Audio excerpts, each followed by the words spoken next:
Radio J. Réponse sans tabou, Rafi Marciano. Radio J. Bonjour à tous les auditeurs et bienvenue à tous ceux qui nous rejoignent sur Radio J pour cette nouvelle émission des Réponses sans tabou. Depuis de nombreuses années, nous participons à la vie de la communauté juive qui est active et dynamique. Nous sommes attentifs à toutes les créations ambitieuses des éducateurs de qualité, des enseignants, des rabbins, des dirigeants, honorent par leur réalisation le judaïsme français dans le cadre d'un vécu juif intense. Les bénévoles aussi de l'action sociale luttent avec énergie contre l'exclusion et pour la réinsertion des dizaines de personnes. Le judaïsme doit continuer à sortir de son conformisme, de ses compartiments idéologiques, sortir d'une réflexion isolée pour assumer résolument une réflexion partagée. Nous avons besoin d'une circulation d'idées, d'une philosophie de la rencontre, de la pluralité de tous les courants de la vie juive, du respect de toutes les sensibilités de la vie juive. Jean-François Ben Saël, bonjour. Bonjour, Rafi Marciano. Alors, vous êtes le président coprésident de GEM. Alors, ce GEM, le mouvement est issu d'un rapprochement en 2019 entre l'Union libérale de Copernic et le mouvement juif libéral du MJLF. Et l'objectif demeure de réunir des femmes et des hommes autour d'un judaïsme ouvert, moderne, égalitaire, accueillant et inclusif. Exactement, et on n'a pas dévié depuis l'origine, bien au contraire, puisque après 3 années de Covid, qui ont été difficiles pour toutes les organisations de la communauté, eh bien, on est reparti en avant et on développe GEM un peu partout en France et dans les grandes villes régionales, parce que... En province ? En province, bien sûr, parce que nous avons beaucoup de demandes, puisque ce qui nous caractérise, pour faire simple, c'est l'égalité des hommes et des femmes. Mais les Français juifs, en général... Ils considèrent que l'égalité des hommes et des femmes, c'est très important. Et donc, nous avons vraiment beaucoup de demandes pour créer des communautés GEM en région, pour... Vous pensez que l'égalité homme-femme n'existe pas dans les autres courants du judaïsme ? Alors, elle existe dans le mouvement Ma Sortie, d'accord, mais nous sommes très proches. GEM n'a pas vocation à être libéral. D'ailleurs, GEM, en tant que tel, n'a adhéré à aucun mouvement libéral. Non, mais je parle des courants traditionnalistes religieux. Alors, vous pensez qu'il n'y a pas une égalité ? Non. Vous pensez que la femme n'a pas trouvé sa place à la synagogue ? Peut-être que certaines estiment avoir trouvé leur place. Vous savez, avoir trouvé leur place. Moi, quand j'ai fait en sorte qu'à Copernic, il se trouve qu'historiquement, les femmes ne lisaient pas dans la Torah. Et donc, après avoir étudié alariquement, pour savoir si c'était alariquement possible que les femmes lisent dans la Torah, il est apparu que oui, et si elles ne lisaient pas dans la Torah, c'était vraiment pour des raisons liées à la culture machiste ou patriarcale de la tradition juive médiévale, historique. Et en fait, ma surprise, c'était que les femmes m'ont dit « non, nous, on n'a pas nécessairement besoin de ça ». Bon, aujourd'hui, c'est entré dans les mœurs, elles sont toutes très contentes. Oui, c'est-à-dire qu'une femme, aujourd'hui, elle peut être médecin, archéologue, cosmonaute. Et présidente de la République et chercheur. Mais elle n'a pas trouvé sa place, une certaine place dans la communauté. En tout cas... mais elle l'aurait trouvé chez vous ? Ah oui, je crois, oui. Ah oui, je crois. Vraiment, je crois, en tout cas, c'est ce à quoi on travaille. Et puis ça donne... La présence féminine donne une ferveur exceptionnelle, une présence... Les femmes ont toujours joué un rôle historique dans le judaïsme, d'ailleurs. Historique. C'est une réalité aujourd'hui, Jean-François Ben Saël ? Ou c'est une façade ? Chez nous ? Oui. Ah bah oui, non, c'est une réalité sur le terrain. C'est substantiel. C'est-à-dire, on ne peut pas exister sans ça. Nous, l'égalité des hommes et des femmes... C'est pas une déclaration d'intention. Ah non, sûrement pas. L'égalité des hommes et des femmes est structurante, elle est essentielle, elle est vitale. Nous voulons développer ce judaïsme-là, quelles que soient les appartenances, libéral, Ma Sortie, moderne orthodoxe. GEM pourrait accueillir d'ailleurs toutes ces communautés, puisque le principe de GEM, de judaïsme en mouvement, c'est que nous respectons statutairement les minagim de chacune des communautés d'appartenance. Bon, c'est pas jacobin comme système, bien au contraire, c'est girondin. C'est un système girondin, comme doit l'être le judaïsme. Le judaïsme n'est pas jacobin. D'accord ? Ce sont 3 rabbins dans des bendines qui prennent des décisions. C'est comme ça que ça se passe. Vous êtes attaché, vous êtes un fan de Hillel et Shammai. Je suis un fan d'Hillel, d'ailleurs, à dire vrai. Mais bien sûr, je suis un fan d'Hillel et Shammai parce que ça a structuré, eux et leurs écoles, ont structuré les grands débats au sein du judaïsme. Il y a qu'à faire du Talmud pour se rendre compte. C'est ces écoles-là qui ont structuré le judaïsme. Et vous vous considérez comme les héritiers de Hillel et Shammai ? C'est pas prétentieux ? C'est un fait, c'est-à-dire les Juifs... à partir du moment où on se reconnaît dans la tradition, c'est-à-dire où on considère que c'est le Talmud qui a fait en grande partie le judaïsme rabbinique dont nous sommes issus, force est de reconnaître que l'opposition entre Hillel et Shammai et leurs écoles a été structurante. Enfin, il suffit de lire et d'étudier. Oui, mais ils avaient la même halakha. Or, vous n'acceptez pas la halakha du rabbinique. Ils avaient la même halakha, mais enfin, ils n'étaient pas d'accord sur des tas de sujets. Sur la forme, pas sur le fond. Non, c'est pas tout à fait vrai. Et ça a été tranché sur le fait qu'on adopte le point de vue de Hillel. Pourquoi ? Parce que Hillel donnait d'abord la parole à Shammai. Mais ça ne veut pas dire qu'il n'y a pas d'état d'opposition dans la halakha. C'est bourré d'opposition, c'est bourré de désaccords. Après, ils ont bien dû trancher. Sur la forme, mais c'est ça le pile-poule. Le pile-poule, quand on fait le pile-poule dans la Gemara, c'est-à-dire comment pile devient poule et poule devient pile. Mais ça, oui, c'est non, pas... je ne crois pas. Non, je ne crois pas que ça soit formel. Je pense qu'il y a des désaccords de fond. Et d'ailleurs, Hillel a résolu un certain nombre de désaccords. Et Hillel, j'aime bien le mot Hillel, parce que c'est il et elle aussi. Donc, on veut être ce judaïsme de Hillel, oui, mais on veut être ce judaïsme de il et de elle aussi. Jean-François Ben Saël, Hillel vous dit, puisque vous êtes un fan de Hillel, il vous dit « Atifros minatsibour ». Ne se sépare pas de la communauté. Alors pourquoi vous séparez ? Mais je n'ai pas l'impression qu'on se sépare de la communauté. Expliquez aux auditeurs. En fait, c'est une question de point de vue. Si vous considérez qu'il n'y a qu'un seul judaïsme possible, qui est le judaïsme orthodoxe, tel que la rabbanoute israélienne l'a pensé, l'exécute un peu partout en Israël et dans le monde. Alors évidemment, ça consiste à dire qu'il n'y a de judaïsme que ce judaïsme-là. La réalité, c'est que c'est se voiler la face, puisque en tout cas depuis le 19e siècle, le judaïsme est redevenu très pluriel. Mais en fait, il l'a toujours été. Il n'y a qu'à étudier le Talmud. Les oppositions, il a toujours été pluriel. Il a toujours... Et d'ailleurs, le judaïsme, c'est la pluralité. Mais excusez-moi, Jean-François Betsaël, certains vont vous rétorquer, il y a des oppositions, des dialogues très durs, mais c'est sur la forme, c'est pas sur le fond. Et c'est ça qui faisait la richesse du judaïsme traditionnel rabbinique. Or, vous prenez ces marloquettes, ces discussions, comme un état c'est pas ça la pluralité, c'est pas le chaos. Non, mais... que vous me disiez... je ne crois pas que ça soit... Non, je ne crois pas que ça soit des oppositions formelles. Quand Hillel décide d'inventer le prosboul, d'accord, qui est le système parce que, grosso modo, les dettes étaient remises tous les 7 ans. Donc, il n'y avait plus de prêts quand on s'approchait de la date. Donc, c'est un problème économique, d'accord. C'était ça le texte, c'est ça la halakha de l'époque, d'accord. Et Hillel invente un système dans lequel, oui, finalement, on peut quand même, en respectant l'esprit, mais enfin, bon, en tordant quand même pas mal les règles, d'accord, il invente un système sur lequel on peut continuer à se faire des prêts, bien qu'on arrive de la 7e année. Vous prenez ce qui vous arrange. Non, je ne prends pas ce qui m'arrange, c'est-à-dire... Mais l'idée de dire que le judaïsme... Il n'y a qu'une seule langue dans le judaïsme. Non, nous disons, le judaïsme est pluriel. C'est acquis. Exactement. L'essentiel, comme vous dites, vous l'avez écrit, c'est l'unité du peuple juif. L'unité, c'est pas l'unicité. Nous sommes d'accord. Ah non, ça s'appelle le totalitarisme. Ça, l'unicité. Oui, c'est ce que j'ai dit. Donc, l'unité, c'est pas l'unicité. Ah oui. C'est les différents courants qui sont réunis. C'est les différentes façons d'être juif. Il y a 10 000 façons d'être juif. C'est pas vrai. Il y a même pas. C'est pas qu'il y a 3 courants. C'est qu'il y a je ne sais combien de façons d'être juif. Mais vos adversaires vous disent que vous vous trompez. Il n'y a pas plusieurs manières d'être juif. Il n'y a qu'une seule manière d'être juif. C'est l'accomplissement des 613 mitzvot, point barre. Mais en fait, qu'est-ce que vous leur répondez? Mais en fait, je leur réponds que on est d'accord sur le fait que la halakha et les mitzvot structurent l'existence juive. Il ne s'agit pas de nier ça. En revanche, d'accord, il y a mais je ne sais combien de façons d'être juif, mais y compris dans le monde orthodoxe. Quand on connaît les synagogues orthodoxes, je peux vous dire, arrêtons de nous faire croire, d'accord, que les fidèles des synagogues orthodoxes sont sur le même modèle. Tout ça n'est pas vrai.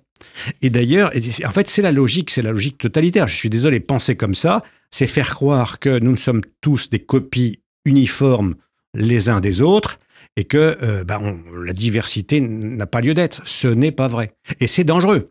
Et d'ailleurs, c'est dangereux. Puisque, à quoi on assiste depuis 20, 30 ans? À une radicalisation, quand même, d'une certaine forme de judaïsme. On le voit en France, mais on l'a vu en Israël. D'accord? Et donc, ne pas faire droit à la diversité, vouloir qu'il y ait une seule langue dans le judaïsme, une seule façon d'être, ça s'appelle du totalitarisme, ça existe et ça s'est développé. D'accord? Et c'est extrêmement dangereux, puisque le judaïsme, c'est n'y a pas d'institution régulatrice dans le judaïsme. Il y a des oppositions. Et c'est ça sa richesse. Il faut sans arrêt se mettre à interpréter, à remettre le texte, d'accord, sur le métier, à le faire parler. C'est ça le judaïsme. Mais Jean-François Bensel, vous comprenez l'autre point de vue qui dit vous êtes hors terrain judaïsme. Vous n'êtes pas le judaïsme, mais vous ne représentez pas la loi juive. Vous comprenez cette réflexion-là? Non. Non, parce que je comprends la politique de la chose, évidemment. Je comprends les enjeux politiques, d'accord? C'est-à-dire, je comprends bien qu'il y a un débat en Israël extrêmement violent entre l'arabanout orthodoxe, d'accord, et les courants non orthodoxes. C'est un débat politique majeur, un débat financier aussi. Donc, ça a structuré l'existence juive depuis 1948, on peut dire. Mais on a vu où ça nous amenait, c'est-à-dire à des oppositions terribles. Alors, vous avez toujours, Jean-François Bensel, et je suis témoin, refusé de vous enfermer dans une prison mentale. Oui, parce que je ne crois pas que, comme le disait Jean Daniel, le judaïsme soit une prison. Non, je ne fais pas référence à Jean Daniel, loin de là. Non, mais il disait ça, c'est-à-dire, il y a une façon de vivre le judaïsme sur le mode de la prison mentale. Il y a une façon, mais ce n'est pas la mienne en tout cas. Ce n'est pas la mienne non plus. Et donc, ce que vous tentez de favoriser, c'est le dialogue avec toutes les sensibilités de la vie juive, sans dogmatisme. Et qu'est-ce qui bloque selon vous? Et expliquez-moi pourquoi j'aime bénéficie d'une dimension respectueuse de l'ensemble des Juifs. Qu'est-ce qui fait votre succès?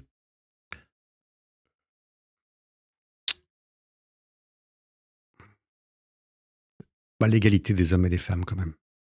C'est le pilier. Oui, parce que c'est structurant. Les Juifs ne sont pas différents des autres citoyens français. C'est vraiment structurant. On n'est pas... on laisse beaucoup de liberté aux individus. On leur permet de découvrir leur propre rapport au judaïsme. D'accord. Ça compte aussi. Mais cette position, c'est du romantisme. Allons, ça y est bien longtemps que je ne suis plus un romantique. C'est même extrêmement... Je pense que c'est quelque chose d'extrêmement dangereux. Non, ce sont des faits. C'est-à-dire, on voit qui fréquente nos synagogues, on voit qui pousse la porte de nos séminaires de conversion. Enfin, on voit tout ça. Vous aimez toujours citer, comme on le disait tout à l'heure, Hillel et Shammai pour éclairer la position du judaïsme en mouvement. Vous opposez à la crispation stérile et à la résignation de bâtir des ponts pour dialoguer. C'est une vision incontournable aujourd'hui pour vous? Ah oui. D'établissement d'un dialogue avec tous les courants de la vie juive? En tout cas, nous n'avons pas d'ennemis dans le judaïsme en ce qui nous concerne. Et il faut sortir... En fait, c'est assez bizarre. C'est-à-dire, les Juifs sont par nature très tolérants avec le monde extérieur, puisque tout le monde n'a pas besoin d'être juif pour avoir part au monde à venir. Mais à l'intérieur du judaïsme, que d'intolérance. Et donc ça, ça, c'est mortifère. Cependant, je vais vous dire, j'observe quand même que depuis un certain temps, peut-être parce que j'aime existe et que ça change un peu la donne, mais globalement, nous avons de très bonnes relations avec beaucoup de synagogues consistoriales, par exemple, mais aussi de représentants du consistoire. Donc, je trouve que quand même les choses évoluent. Oui. C'est-à-dire, évidemment, c'était vrai avant le 7 octobre, mais ça l'est encore plus après le 7 octobre, puisqu'il faut être fou ou inconscient ou insouciant pour considérer que nous avons une obligation morale, un impératif catégorique qui est l'unité avant tout.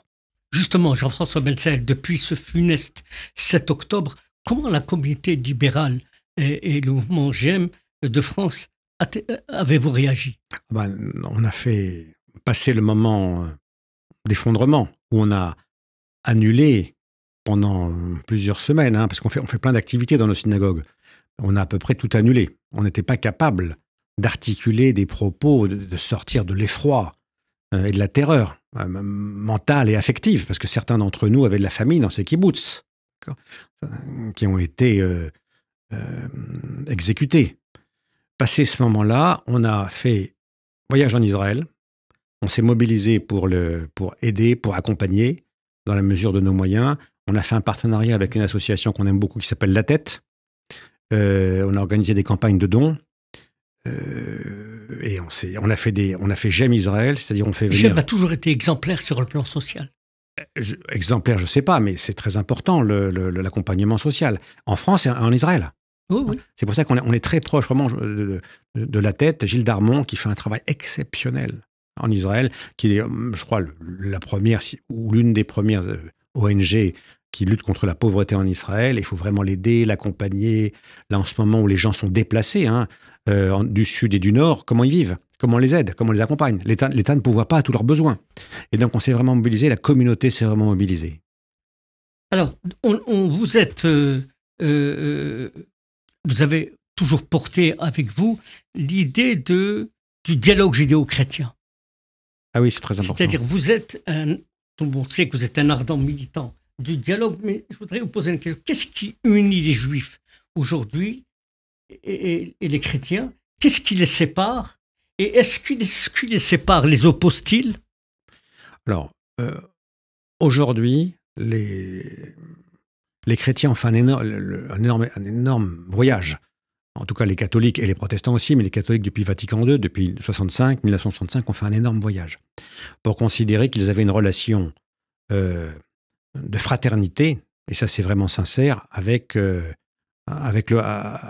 monde juif. Ça c'est vrai.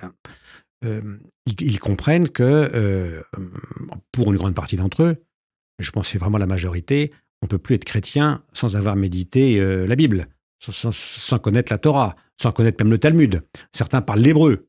Nous, on a des relations extrêmement suivies avec le diocèse de Paris, par exemple. Ils viennent chez nous le 26 avril pour un dîner de Shabbat. Donc ça, il y a une grande proximité. Ce qui nous sépare encore, c'est sans doute, et on peut comprendre les raisons, c'est le rapport à Israël. C'est-à-dire que le monde chrétien au sens large a du mal, il arrive chez certains, il faut être prudent, il faut être précis, qu'ils n'arrivent pas à comprendre le traumatisme de ce qui s'est joué le 7 octobre. Et ils ont tendance à être du côté de toutes les victimes, quelles qu'elles soient, de manière indifférenciée. Et chez certains, il y a une tendance on le voit dans certains éditos. C'est ce que j'allais vous dire. On assiste actuellement à une certaine dérive morale d'une certaine presse chrétienne. Parce qu'il ne faut pas tous les mettre, parce qu'il faut pas... Non, d'une certaine presse chrétienne et très importante. Oui. Je ne parle pas de la presse secondaire. Non, mais certaines presses chrétiennes, il y a une dérive morale très inquiétante. Ouais. Donc, c'est ça qui nous sépare. C'est-à-dire... C'est pas la figure de Jésus comme sauveur. Non, c'est fini. C'est simplement un problème idéologique. C'est un problème. Oui, c'est un problème politique. Un problème politique, idéologique. Voilà. Je ne sais pas très bien où ça les mènera. Et en tout cas, je suis pas sûr que ce soit majoritaire, surtout dans le monde chrétien. Non, l'Église a fait de grands pas à l'égard du judaïsme. Même aujourd'hui, la question... Incontestablement, ils ont revu leurs textes, leurs prières, incontestablement. Mais je pense que même la communauté juive doit faire aussi le même travail de son côté à l'égard des chrétiens. Mais c'est sûr. De créer, de dire que le chrétien est idolâtre. Il faut arrêter ça. Ah, ça, faut arrêter. Donc, ça veut dire que le dialogue passe aussi par une altérité du dialogue, c'est de comprendre l'autre. Moi, vous le savez bien, quand on me dit vous êtes notre frère aîné, moi je rappelle toujours la phrase de Lévinas qui disait oui, mais j'ai le regret de vous dire que le judaïsme n'a pas de frère cadet. Et cette phrase-là m'est restée un peu. Mais je discutais hier matin avec une grande personnalité chrétienne qui me parlait du Nouveau Testament. Vous allez me dire ce que vous pensez, Jean-François. Et j'étais toujours choqué. Je dis mais dans ce Nouveau Testament, qu'est-ce qu'il y a de si nouveau? Qu'est-ce qu'il y a de si nouveau dans ce Nouveau Testament? C'est-à-dire, moi, je connais la Torah, je connais les évangiles, je connais le Coran, mais Ancien et Nouveau Testament. Ça n'a aucun sens, mais ça, c'est l'héritage de Marcion, l'évêque du IIe siècle de notre ère. Et Marcion, c'était celui qui a voulu séparer de manière radicale, opposer le judaïsme à la religion naissante qui allait s'appeler le christianisme. Et donc, il a voulu dire le mal, c'était l'ancien, la Bible, et le bien, c'était le nouveau, c'était nous. Et donc, ça, c'est resté. Mais ça n'a aucun sens. Et d'ailleurs, il suffit de lire les évangiles pour voir qu'on est dans un environnement très juif. Si vous voulez savoir comment on célébrait la Pâque au temps de Jésus, il faut ouvrir Luc 22. Dans lequel on vous raconte, je crois que c'est Luc 22, dans lequel on vous raconte... le repas de la scène. Non, mais avant la scène, le repas de la Pâque. Oui. Comment il faisait... le repas de la scène, c'était le repas de la scène, c'est le repas de la Pâque, bien sûr. Bien sûr. Donc, j'entends dans votre charte un principe que vous avez énoncé et qui affirme que le judaïsme en mouvement a la volonté de porter en France une voix juive moderne qui a vocation de parler à la totalité des Français juifs prônant l'égalité homme-femme. Au-delà de l'ambition, cela paraît pour certains quelque peu prétentieux. Alors, vous savez, il n'y a pas beaucoup de sondages dans la communauté juive, mais on sent que combien de juifs en France poussent la porte d'une synagogue une fois par an? 20%. Voilà, exactement. Ça veut dire que 80% ne poussent jamais la porte d'une synagogue. Et pourquoi ils ne poussent pas la porte d'une synagogue? Parce que ce qu'on leur propose ne leur convient pas. Ils ne savent pas. Et donc, nous, ce qui nous intéresse, c'est de faire en sorte que le plus grand nombre de juifs en France aient envie de pousser la porte d'une synagogue pour découvrir la richesse exceptionnelle qu'est le judaïsme, richesse intellectuelle, richesse spirituelle, richesse communautaire, de vie en collectivité. C'est ça notre défi. Mais vous n'avez pas le monopole de ce travail. Mais on ne veut pas le monopole. Nous, plus on sera nombreux, mieux je me porterai. C'est très simple. C'est-à-dire, vous suggérez qu'il y ait plus de juifs, peu importe dans quelle maison ils rentrent. Mais bien sûr, évidemment. Nous, on ne fait pas de politique, on n'a pas de... C'est pas ça le sujet. Pour un garçon comme moi, Jean-François Bensaïl, qui sort d'une famille traditionnaliste, judaïsme rabbinique, etc., j'ai du mal à comprendre certaines pratiques du mouvement libéral. Je rappelle que j'aime n'est pas libéral. J'aime... Alors, expliquez-moi. Je rappelle, j'aime à regrouper un certain nombre de fidèles et nous n'avons adhéré en tant que tel à aucune association libérale. Évidemment, les associations fondatrices étaient libérales, mais demain, nous pouvons accueillir... Les Lubavitch.